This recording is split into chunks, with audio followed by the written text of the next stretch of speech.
Hang Time is part of the Globally Balling Network, and you can check out our social media. That's facebook.com/globallyballin. Instagram, don't forget to follow us at Globally Ballin Official. And don't forget also to tweet us. You can tweet us your suggestions of who you want us to interview in all kinds of sports here in the Philippines. That's at Globally Ballin. And for all of our sports fans, we've got more shows for you here from the Globally Ballin Network.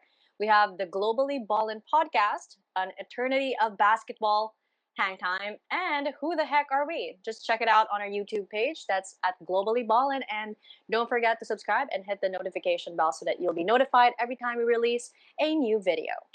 And we have a new network show. Help us welcome Who the Heck Are We for sports opinions and stories. It's available on Spotify and on YouTube. Don't forget to subscribe and follow. If it's still not enough that ball is life, well, for all our shoot lovers, basketball lovers, we've got an eternity of basketball just for you, provided by the Globally Ballin Network. Again, available on Spotify and on YouTube. And for a quick and easy way to find us on all of our social media and all of our different shows, you can check it out. Our link tree, that's on the site right there, and you can find the link at the top of all of our show descriptions. Hey guys, welcome to another episode of Hang Time with me, Denice Dinsay, and we're branching out to more sports and more athletes in the coming episodes. And for our first branching out episode, we have former Ateneo Blue Eagle, Great Wall of Ateneo. Ano pa ba? Parang he's been garnering so many names during his time playing basketball. So without further ado, we have Isaac Go. Isaac, thank you so much for joining us. Thank you for finally having me. I remember the first time you told me, when I found out that you had a podcast and you asked, and then you now finally have me on the show. Finally. I had, kailangan may build up. We had to start from volleyball, and then at that time, you were very hard to reach. We're gonna talk about why that is, because you've been quite a decorated player, even from the beginning. Pero, okay, let's get right to it. Isaac, you've really soared your wings. Not just in basketball, but we've seen you also doing hosting stints, analyst, writing for the NBA PH, and wow. But looking back, in the UAAP, maybe also before in Xavier, did you see yourself being in the position that you're in right now? Not even. Honestly, I never saw myself being in this position till I got to college. Like maybe I do have a shot. So as everybody knows, I think the story is overused everywhere. But I was a studies first guy. Just wanted to go through school. Then basketball came around, and I hated basketball. Then eventually I learned to love it, and it's opened so many doors for me. So I am now in places where I never thought I'd be. Oh my God, I look so thin there in that picture. That was my rookie year. But yeah, basketball has really opened so many doors for me at this point. It's taken you to places, literally and figuratively. You've been through so many countries, gone against also so many nationalities. But where it all started, quote unquote, in Ateneo, where you also blew up. Talk to us about the journey getting there. Like, if you were not an overnight sensation, it was a long time coming. I think, yes, I agree with that. No one just blows up like that. Unless you're Jeremy Lin, and that's probably 1 in a million chances Linsanity 10 years ago. But definitely, it worked. It is done every day in practice, every time you go home and rest, on the weekends where I chose to work out and study the game more. And it just built up over time, because when you are given an opportunity, if you're not ready, then it's your fault. But if you're ready and the world doesn't give you an opportunity, then it's not your fault. So I wanted to control what I could control in that sense. I forgot where that movie came from, where they said that the main character did everything he could, but he was never just given opportunity by the world. And I was lucky that I did. So you just have to take advantage of that, because opportunities come and second chances are even harder to come by. So try to get it right the first time. Wow. So many wise words. Now, to everyone who doesn't know Isaac, I guess, I've been privy to see you guys, of course, quote unquote backstage, and you're one of the technical guys. Sila 30, sila Aaron, they prefer playing it out agad. You take so much time letting the game sink in, studying it, and hinihimay mo talaga, How did you develop that kind of approach? I think it started in school because in school you just can't jump into it. You have to prepare. You have to think. And I know that I'm the type of person where I really don't have the athletic ability to cover my mistakes. That if I do make a mistake, chances are it's gonna lead to it's gonna you can't cover it up. It's gonna lead to a bad resolution. Sorry, bad outcome. Unlike if I try my best at the start to technically approach it and attack it the way I can, it gives me a chance that to lead to a positive outcome. And if it leads to a negative outcome, most people won't criticize you for taking a technical approach and it fails. Like you can't really blame the guy. Like it just so happens that happened. And at the same time, that was my edge because I knew that if I was gonna compete physically with a lot of the big men in the college ranks, I was not ready. I was definitely not ready.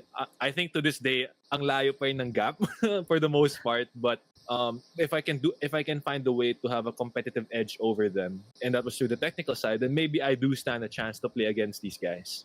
That's so interesting to hear because, like, you always say that you don't have, like, the physical advantage, but dude, you're tall. Like, you're tall is quite an understatement. Look at now. You have Ange Kwame, 6'10". You have Isa Gaya, 6'10".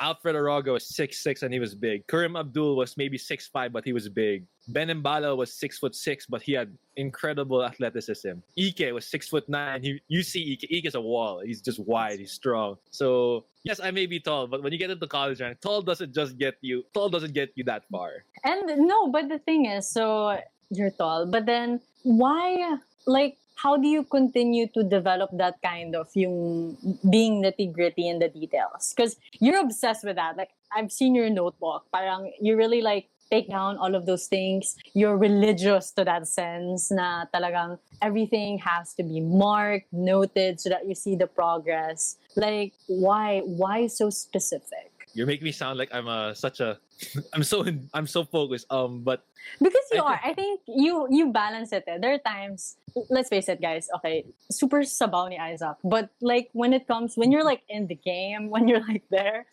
where it's so hard. You're like laser focused. Parang bumabawi ka sa lahat ng sabawness mo on the days that you're sabaw.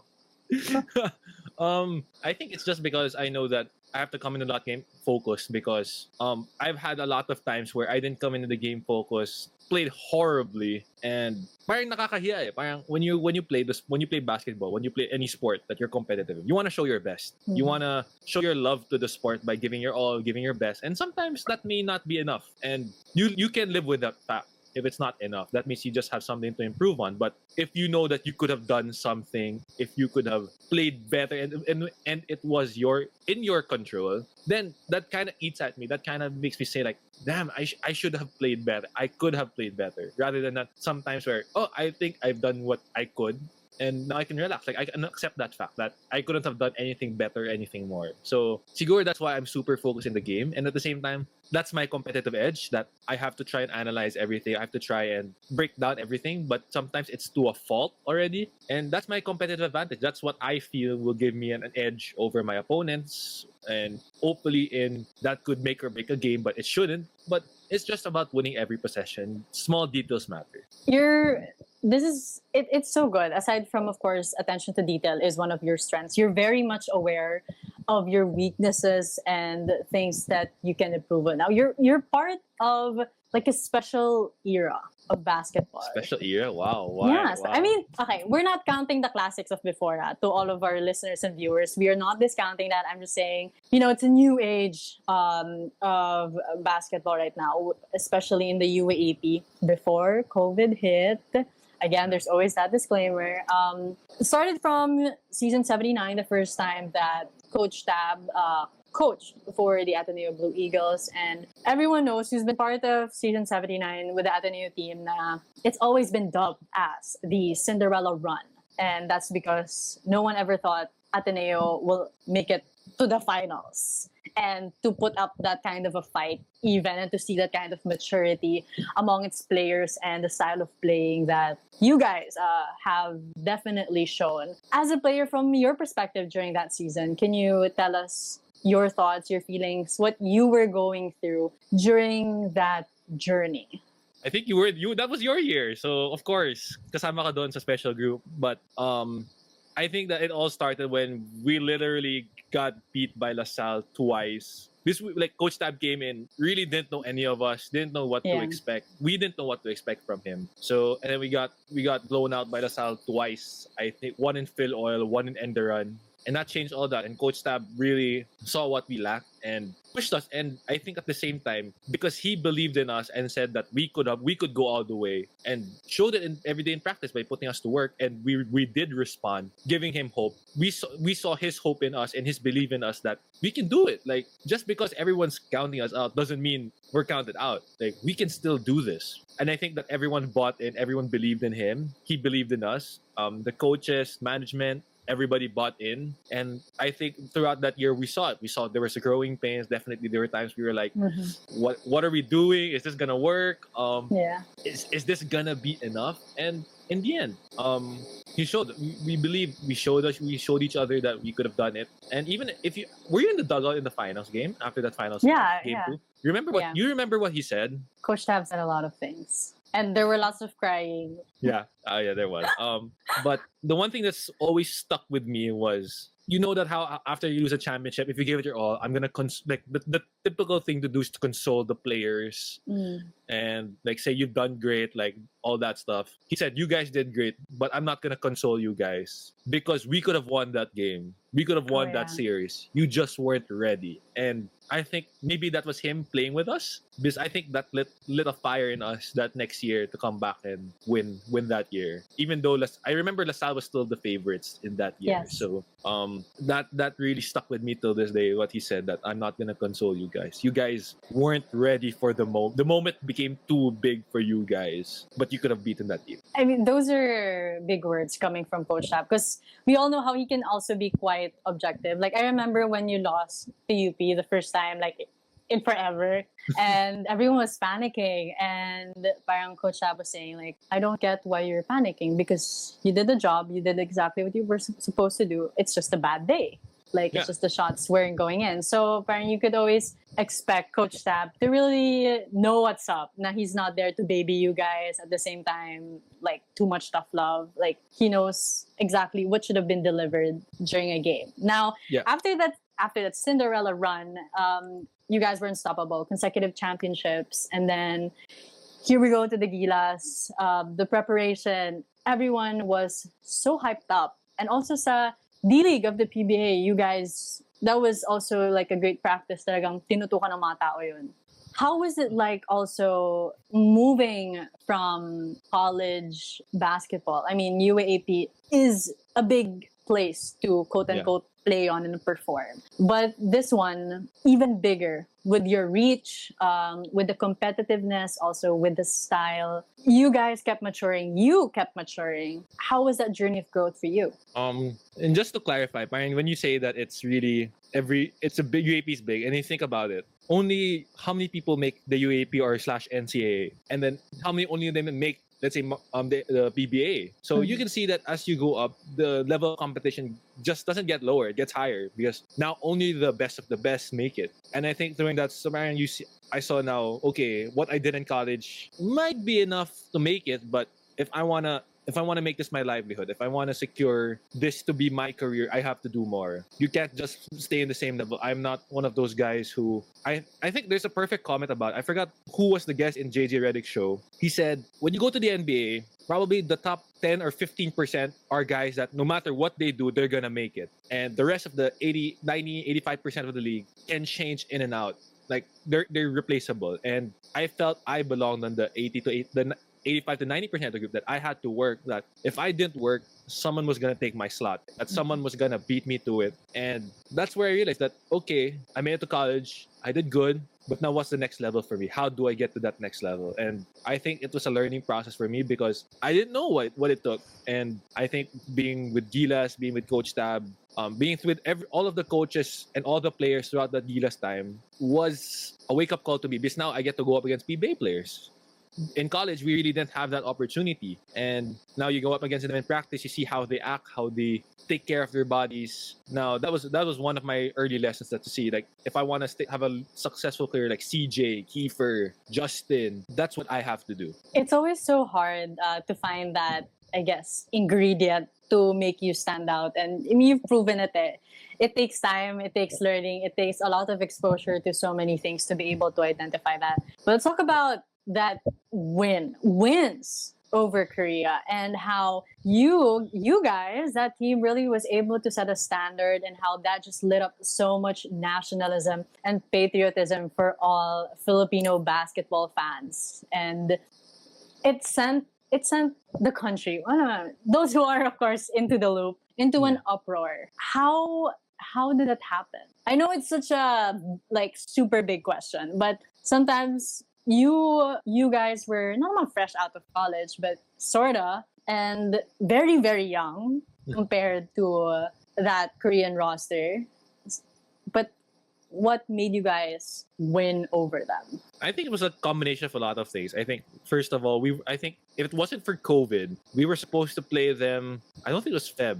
The window after the second window, we were supposed to play them because it was Indonesia and Thailand the first window. And then when we got into a bubble, we were preparing for Korea. Like we were always hearing like we're gonna play Korea next. We're gonna play next Korea in the next window. And that was our mindset because we were aiming to beat Korea. We're aiming to be in the top tier of Asia, and you only get there by beating Korea or by beating China, by beating these types of teams. So when we went to the bubble, like that was our primary focus, like how are we going to beat Korea? And it was a year-long process. Started with that first bubble with the Indonesia bubble, the pros under Coach Mark, and then we had under Coach Jong, then Coach Tab. Like all of those bubbles, all of them were to prep us for Korea. And of course, you have to thank the bosses, for the boss MVP, SBP, who did support us to end, who did help us get into these training bubbles. And then eventually, like, we got guys who bought in, we believed we could beat Korea. Because if you don't believe you're going to beat Korea, it's very difficult to go in a game and beat them. Yeah. It's very difficult. You have to have that belief in yourself and belief in the team, believe in the plan to go out and beat Korea. And when we did, and I think at the same time, this Korea team may have, because I'm not really sure, may have underestimated us because of course it's not the pro teams of the past where you know that you have the PBA guys and all naturalized player who played in the NBA. So maybe they did take us for granted that they're sending college kids, we can beat them. I don't know, but that may have been a factor. And we jumped into the gun, and SJ hit that incredible shot at the end. And with these type of games, sometimes all you have to do is put yourself in a position to win, and that's what we tried to do. We kept the game close. Because Korea was expected to win. They were supposed to beat us. From a normal fan standpoint, I think when you see a national team of Korea where you have guys like Ricardo Ragun and all their vets who've been there for a long time, you're expected to beat cadets or our college kids. So maybe the pressure also got to them where like when we jumped the gun on them and then they didn't expect this, they weren't ready for this. So a lot of factors had to go right, and I think that we just controlled what we could control and did our job. What do you think was the strength of that team that went against, that former Gilas roster? Let's talk about like good things and then also compare it to the current Gilas roster. What do you think are their strengths? Because I know we're hearing lots of negative things. Yeah. So let's balance it out with some positives, the good traits of the players, because they really are. So let's start first with your team before. I think our team, number one, we had preparation. We had multiple bubbles that came together and had time to practice. I think that's our number one advantage. We had of time. And I think a lot of us were honored to be there. Like we all wanted to be there. And I think a lot of us also had that hunger to prove that we belong. That we can beat Korea. It's not gonna only improve our own record, our own name, but also the name of the country and of the bosses and of everybody. Like everybody wins if we come in, buy in, believe we can beat Korea. Like everybody wins. Like no one loses if you beat Korea. But of course, if you compare it with the team now, it's gonna be a different story. This team now has experience. You have guys like Roger, Troy, Jason Castro, Kelly Williams, who've been there, done that. They've been in the national team level for the longest time, and they have that years of experience with them. And they're still great players. So parang they still have ang dami. Parang like we would love to have Roger. Like I think if you had Troy on our team, like we would love it because we know that they're better than us. Like not at the moment. Like in the future we're gonna try to get better than them, but at the moment they're better players than us. Yeah. So it's gonna help us get better in practice, help us get better. And so that you can't pay for that experience. That experience only comes with time, and you can't pay for that. And second is like, of course, like you have Dwight coming back who's been from Japan, Juan who's been from Japan, and now we have that experience with them. That playing professional ball, it's gonna be different. And that now you combine it with the experience they have in the PBA guys. Now you have this melting pot of experiences, and I'm trying to think of another word of experience. I keep saying experience. Um, but There's another, no other way.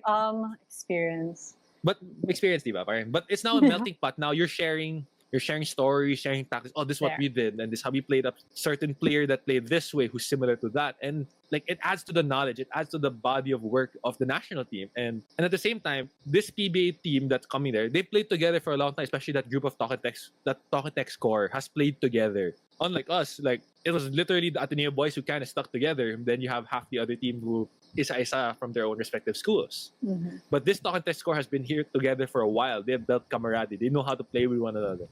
So don't be surprised if you have in this window where you have 4 or 5 Talk and Text players on the floor at the same time. Like I don't see that as a surprise because it would be the right move on Coach Chot's part to have players who know how to play with each other, play together. Now let's not naman pause, but let's move on to your other endeavors that you have been very active in, which is hosting. Who would have thought? You're like you overthink when it comes to what to say. Like I've seen you, and also being an analyst. Like how did you end up in that road? I think it had to. I don't know. Maybe it started with our shoot before. Remember that shoot? Oh my gosh, it's so old. Goodness. But maybe they saw something, and maybe I don't know. And I always like talking to reporters and the people in the media after games. Like masaya, parang uy, that means good game ako pag kinausap ako eh. Yeah, Just pag di ako pag di ako kinausap, that means either di ako naglaro or parang ganon gets. But I do enjoy it. And there are times like I get really talkative, as you know. So I think it just worked my way there, and I had to. And I think it started with basketball. Thank God it started with basketball. So I can't imagine it starting a career in media who does not basketball related. Like because that's pretty much all I know about. So Yeah. like if you put me in volleyball, I would struggle. I would struggle so hard in volleyball. Like Denise would know this. I would ask her, how do you commentate volleyball games? What's different? Like what are the rules? Like even the rules of volleyball. Sometimes I'm like, why is it out? Why is it check ball? Why did they not call the check ball? Why? Like what are the rotations like? Like I don't have the technical side yet. So thankfully, I went to a sport where they put me in a sport where I was technically available to speak, and that was my advantage. And then over time, you learn from watching people like Denise and everyone that you learn how to speak properly, how to do it properly. Where you start cutting down your words, talking a little bit slower, maybe not use technical languages. Don't always use the technical term or language for that certain sequence. Less serious.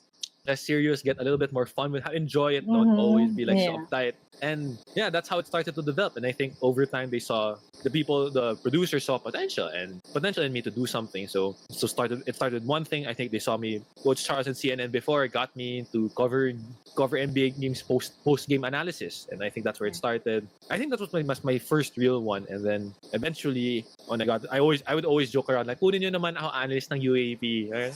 Always joke like that. So, and I think NBA hype Quote-unquote joke. Pero parinig niya yun.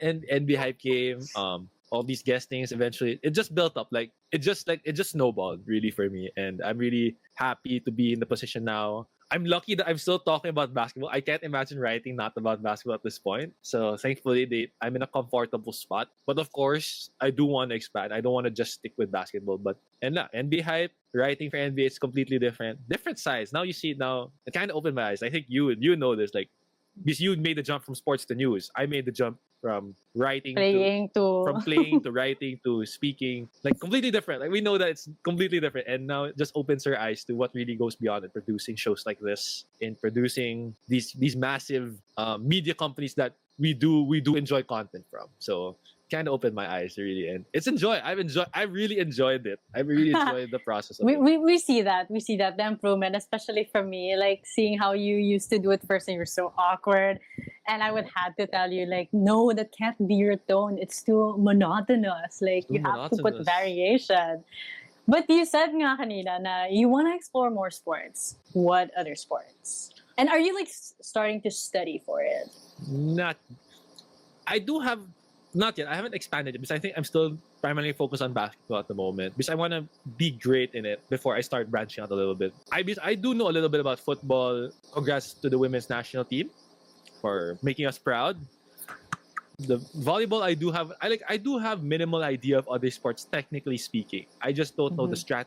Because when I watch the game, I just don't want to know the rules or technical, Yeah. but I want to know the strategies behind it. I want to know why the player did this, why the player did that, and maybe that's why I'm gonna take a while with it. Is I want to, it's like with, especially like if, I think the easiest example is like football. Why do you have certain formations? Why do you have, let's say, 3-4-3 or 1-2-1-2-5-4 or something? Like why? Like there's no.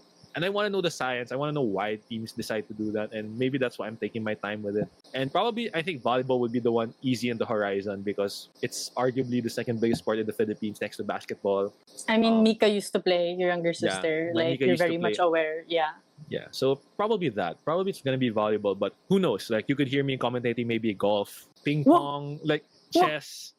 Like, who knows? I really don't know. I'm trying to keep my options open. I don't want to be limited to basketball, really. I like how it's so different now because there really used to be a time where you would like, no, this is what I'm good at. This is what I'll focus on. Like, let's just start with this. But now we have a more free-flowing, open-minded Isaac that's actually more excited to explore his horizon compared to before that you tend to really just stick to where you're good at because you want to be the best at it. And it doesn't mean that you're not going to be the best at it by exploring. It's just you want to be also the best at other things. So, yeah, for maturity and growth, Yeah. that I'm also And- seeing how it's expanding. Yeah, because it's also that I think that sometimes you don't want to, as they say, you don't want to put all your eggs in one basket. I think that's for me. Like, okay, I'll still have probably 70 to 80% in basketball, but maybe why not put that? That's sometimes the 20% makes a difference, and from getting from being really, really good to being elite.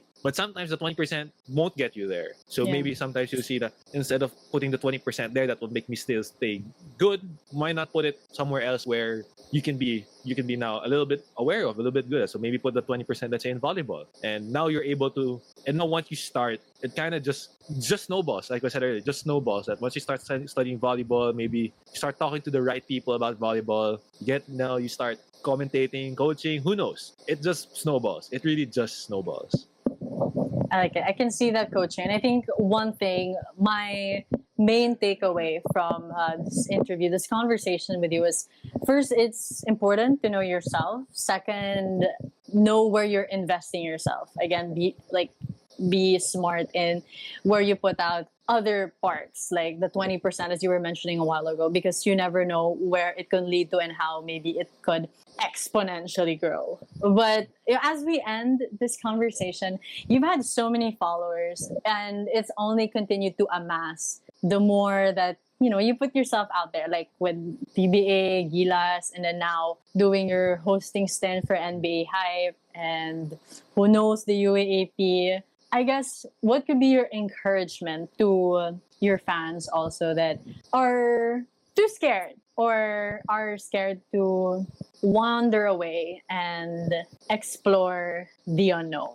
I get it because I'm like that too. Like, don't be overcritical. Don't. Sometimes you just gotta say, just do it. Like the Nike slogan, just do it.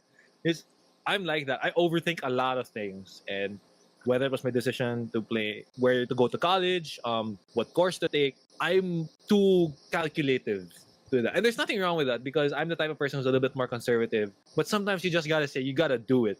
Like, I have so many plans. I'm thinking of so many different ideas, but just because I don't tick one box in it, like let's say a checklist of 5, I don't check one box, I stop. Like, okay, maybe this is not the right thing. Or be like, you got 4 out of the 5. Why not just go with it? Just because you didn't get the last 20% or check. And this is gonna vary with different people. So like I've told you whatever ideas I've had, and none of them ever get pushed through because I'm too calculative. And I'm like, I don't know, no. Sometimes you just gotta do it. Like just believe on yourself, bet on yourself. And sometimes, yes, you are gonna get burned, but sometimes it's just gonna eat up at you why you didn't do it. Like, of course, NBA. I always like to use the NBA as things where you have players who don't sign the extension. with their teams because they will say, I can earn more in the free agency market.